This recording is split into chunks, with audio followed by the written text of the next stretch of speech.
Good evening, welcome to A Foreigner in the Philippines. We've had a few very nice inquiries to see if we've been affected by the typhoon. Very fortunate we are. In fact, whenever it's come to typhoons coming through, and there have been some pretty big typhoons have been through, but passed us by up here in the mountains. Now when I say in the mountains and we show you the scenery, you can see that they're actually hills, but it's the altitude that makes them worthy of the title of mountains. We are pretty high up. Surprisingly, we just have not, in the nearly 6 years that I've been living here, we have hardly been touched by typhoons.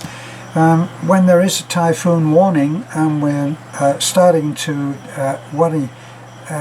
wonder whether it's going to affect us, we experience maybe, believe it or not, about 10 or 15 minutes of high wind in which it searches out every little bit of our corrugated iron roof and makes it flap and make a noise. And then it passes us by. So rain, certainly a lot of rain, but we're used to that anyway. We've just been passed now by the rainy season, which is virtually over, still lingering on and giving us problems with mud. It makes the road down to the national highway very, very tricky. To give you an idea, normally we can, in any of the trucks, we've got three trucks, starting off with the tiny little multi-cab which Beth just refuses to get rid of, even though it's served its time very well and been punished beyond measure. She refuses to get rid of it. She counts that as being part of our history, where we came from. We arrived, and the multi-cab back then, for what we could command financially, was a huge step forward in luxury and our lifestyle. But in fact, it passed by, and rather than sell it for what would really be very little, we decided that we would keep it. And right now, in the last week or so, our friend Michael, who is the expat that runs his channel from Zamora, which is his farm. Beautiful, beautiful place. You should go and have a look at that. Expat living in the Philippines, and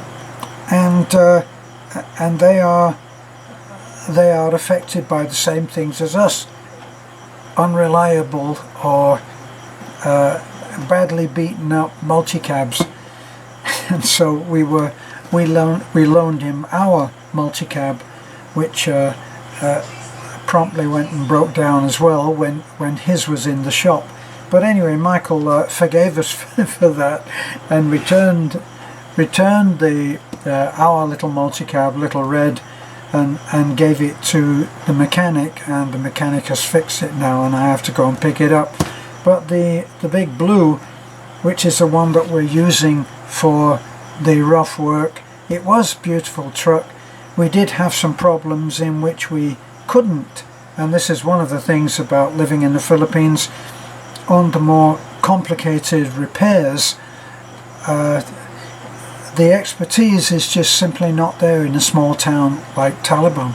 So certainly now that we have the Ford Ranger Raptor, we're not going to entrust that if there should be any repairs.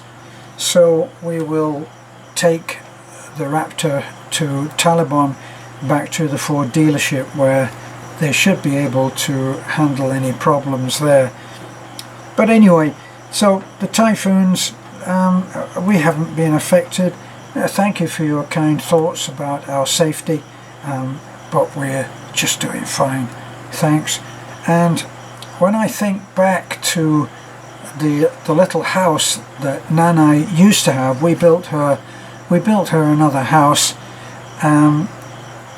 but the house that she used to have before, when I think back to some of the building,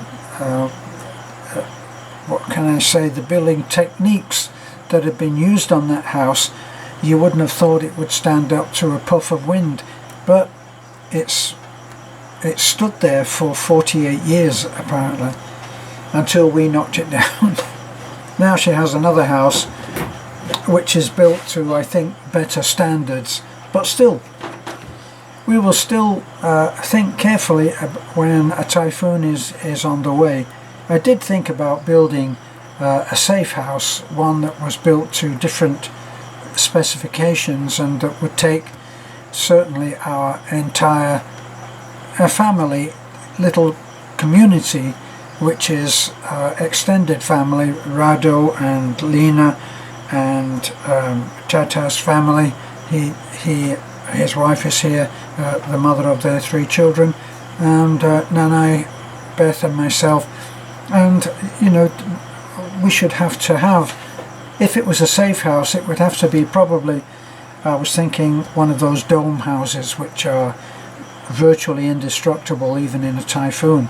So the records show. So anyway, it was really meant to be a thank you for people who have expressed concerns about us. Of course, everybody always,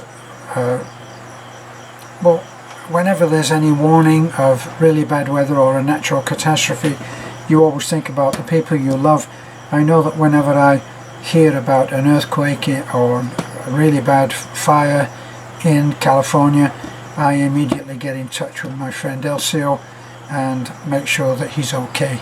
But it usually turns out that there's nothing to worry about. So thanks for thinking of us. It's much appreciated. Bye for now.